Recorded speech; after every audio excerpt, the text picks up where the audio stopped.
Hello everyone, welcome back to my YouTube channel. हम अपनी Indian penal code की series को कंटिन्यू करते हैं और आज का जो टॉपिक है हमारा वो है रॉन्गफुल कन्फाइनमेंट। रॉन्गफुल रिस्ट्रेन का मैंने अभी जस्ट लेक्चर बनाया था। आपने वो अगर नहीं सुना तो पहले वो सुन लो क्योंकि वो थोड़ा इंपॉर्टेंट है। आपको रॉन्गफुल रिस्ट्रेन का मतलब समझ आ जाए, उसके बाद आप रॉन्गफुल कन्फाइनमेंट भी कर सकते हो। ओके, चलिए शुरुआत करते हैं रॉन्गफुल कन्फाइनमेंट के बारे में। रॉन्गफुल कन्फाइनमेंट हमारा सेक्शन नंबर 340 के अंदर है। एक बार 340 निकाल लेते हैं, जस्ट अ सेकेंड। 340, चलिए। रॉन्गफुल कन्फाइनमेंट की शुरुआत होती है 340 से लेकर और ख़त्म होता है ये 348 पे। कई तरीके के रॉन्गफुल कन्फाइनमेंट्स हैं। पहले बेसिक जो मेन जो रॉन्गफुल कन्फाइनमेंट है, सिर्फ ओरिजिनली उससे देख लेते हैं उसका मीनिंग क्या है। तो रॉन्गफुल कन्फाइनमेंट के अंदर लिखा हुआ है whoever wrongfully restrains any person. तो इसका क्या मतलब हुआ कि पहले तो रॉन्गफुल कन्फाइनमेंट जो है वो हमारा, अगर हम बात करें ये हमारा रॉन्गफुल रिस्ट्रेन है। रॉन्गफुल रिस्ट्रेन, इसके अंदर एक स्पीशी है रॉन्गफुल कन्फाइनमेंट। तो हम ये कह सकते हैं कि all wrongful confinement are included under wrongful restraint, but all wrongful restraint are not wrongful confinement। Clear हो लिया? चलो, whoever wrongfully restrains any person in such a manner as to prevent that person from proceeding। अब यहाँ पर भी from proceeding ही था, ठीक है, फ्रॉम प्रोसीडिंग ही था। यहाँ पे लिखा हुआ इन एनी डायरेक्शन, और यहाँ पे लिखा हुआ है from proceeding beyond certain circumscribing limits, most essential point for wrongful confinement. Okay, तो ये जो है हमारा, ये भाई साहब जो हैं, ये जो आप बाउंड्री देख रहे हो, एक सेकंड में दोबारा उठाया, ये बाउंड्री जो है आपकी, ये क्या है? ये एक सर्टेन सर्कमस्क्राइबिंग लिमिट है,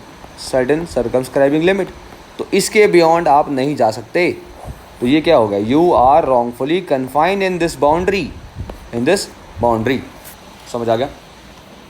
चलिए आगे बात करते हैं। तो इसे कहते हैं हम रॉन्गफुल कन्फाइनमेंट। अब देखो क्या हुआ कि ए जो है वो कॉज करता है जेड को कि वो एक वॉल्ड स्पेस के अंदर जाए। वॉल्ड स्पेस मतलब यहाँ चारों तरफ से वॉल लगी हुई है, ठीक है। तो वो क्या हो गया? एक certain circumscribing limit, okay, and lock Z in. अब उसको रॉन्गफुली कन्फाइन कर दिया लॉक करके, and Z is thus prevented from proceeding in any direction beyond the circumscribing line of the wall. तो इससे अब जेड जो है कहीं नहीं सकता, यहाँ जाए, इसके बियॉन्ड वो नहीं जा सकता क्योंकि ये जो गेट है इसका वो लॉक हो गया है। ओके, तो hence A wrongfully confines Z. अब देखो आगे क्या है। मनी हाइस्ट तो आपने देखा ही होगा। देखो ये एक बिल्डिंग है, ठीक है, बिल्डिंग का ये डोर है, यहाँ पर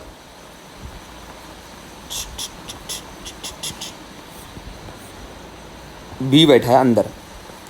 ए कहता है अगर तुम इस डोर से बाहर आते हो तो तुमको मैं गोलियों से उड़ा दूंगा, फायर आर्म से मैं तुमको उड़ा दूंगा, ठीक है। तो अब बी जो है इस बिल्डिंग की बाउंड्रीज में कन्फाइन हो गया, सर्कमस्क्राइबिंग लिमिट्स में वो कन्फाइंड हो गया। तो ए किसके लिए लायबल है? ए रॉन्गफुल कन्फाइनमेंट के लिए लायबल है। ओके, क्लियर हो गया? चलिए अब इसके और एग्जांपल्स देखते हैं। थोड़े से, ये तो इजी एग्जांपल्स थे, थोड़े टफ से एग्जांपल भी देख लेते हैं। आ जाओ।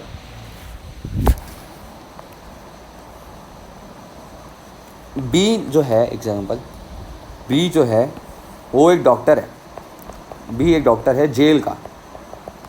अब ए जो है वो जेल के अंदर कैद है, ठीक है, वो पहले से ही जेल के अंदर कैद है। He is undergoing imprisonment, he is undergoing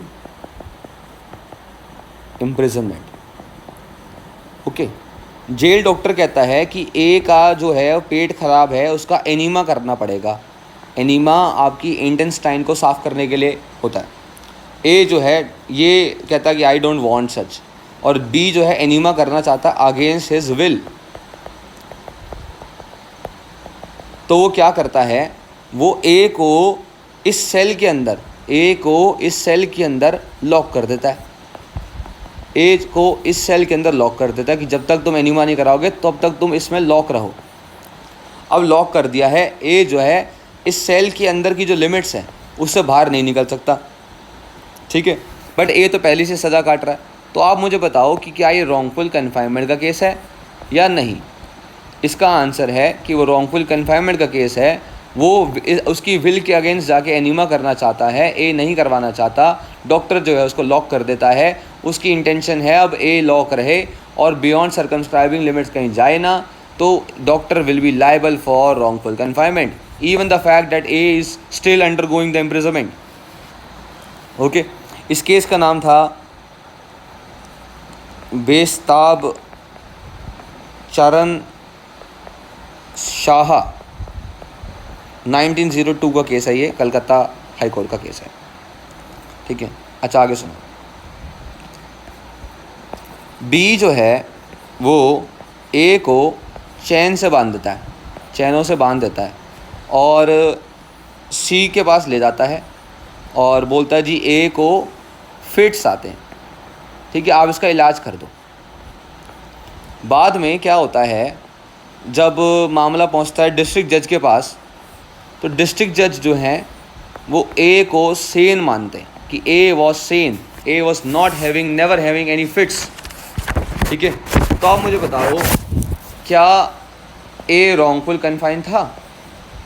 हाँ था। तो क्या सी और बी दोनों लायबल हैं? आंसर है यस, ठीक है। इसके ऊपर भी आपको मैं केस बता देता हूँ।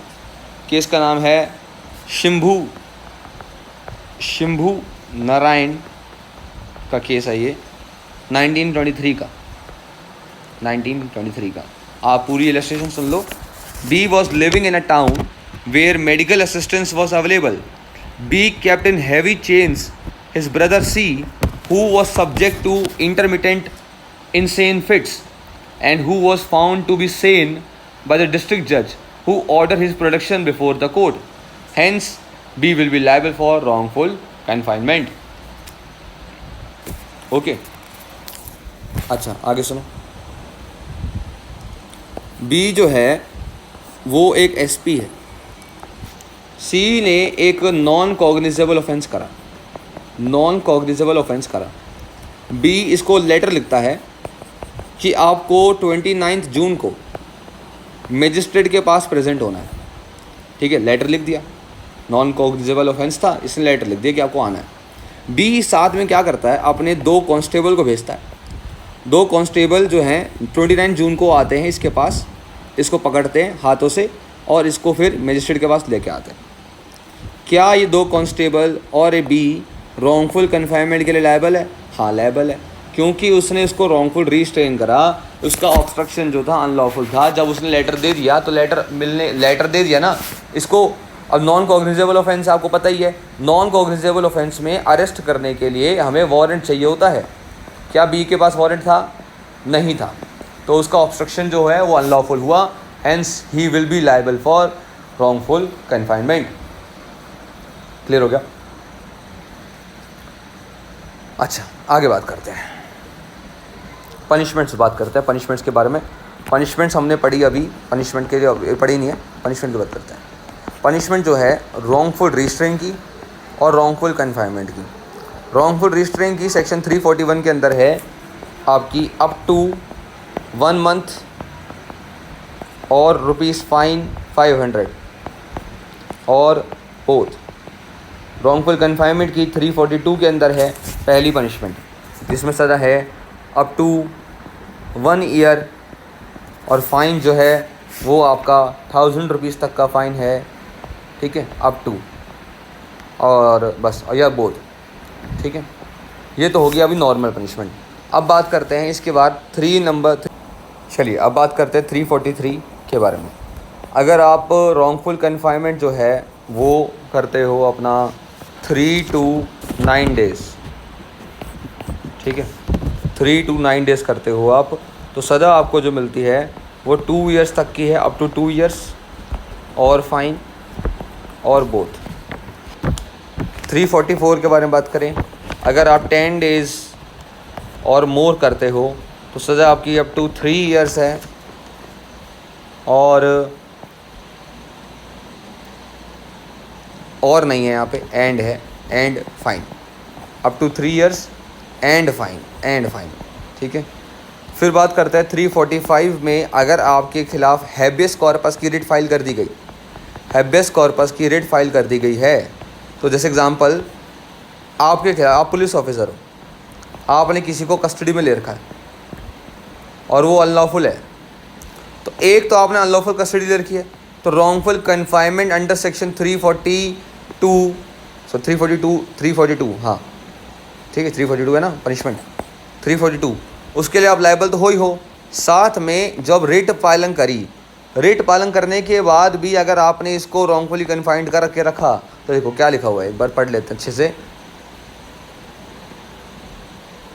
देखो, whoever keeps any person in wrongful confinement knowing that a writ for liberation has been duly issued, अभी भी वो रखता है, तो सज़ा कितनी है, extend to 2 years which he may be liable under any other section in addition to।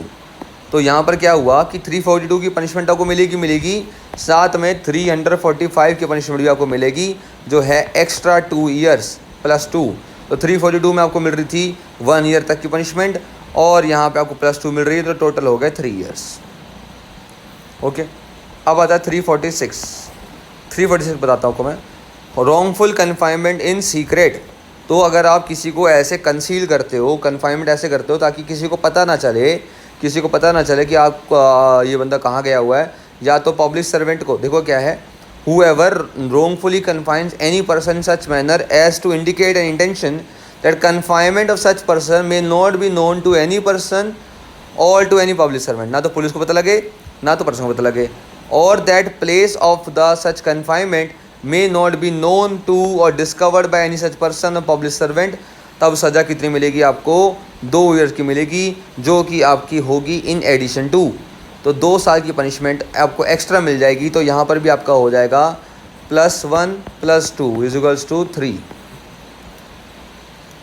अब बात करते हैं wrongful confinement to extort property और कंस्ट्रेन टू इलीगल एक्ट।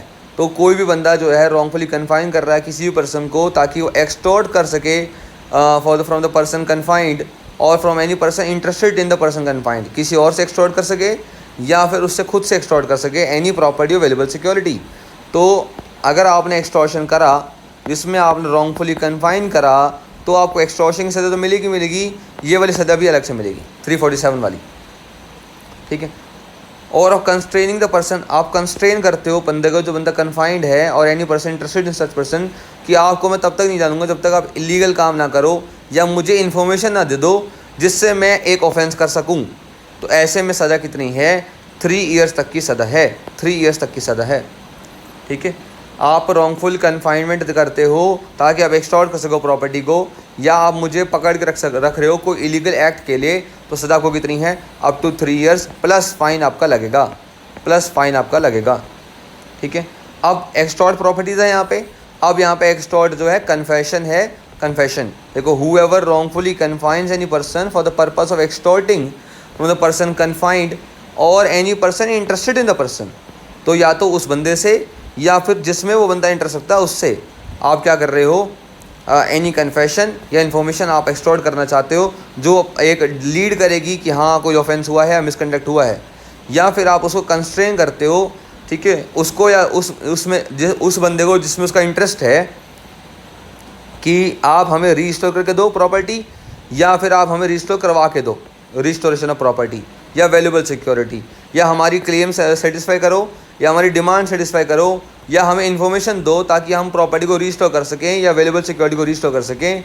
तो सज़ा कितनी है यहाँ पे, सज़ा आपकी 3 साल है, 3 साल, एंड आप फाइन के लिए भी लायबल हो जाओगे। क्लियर हो गया। लो जी, आपका रॉन्गफुल कन्फाइनमेंट, रॉन्गफुल रिस्ट्रेन ख़त्म होता है। Thank you and have a very nice day.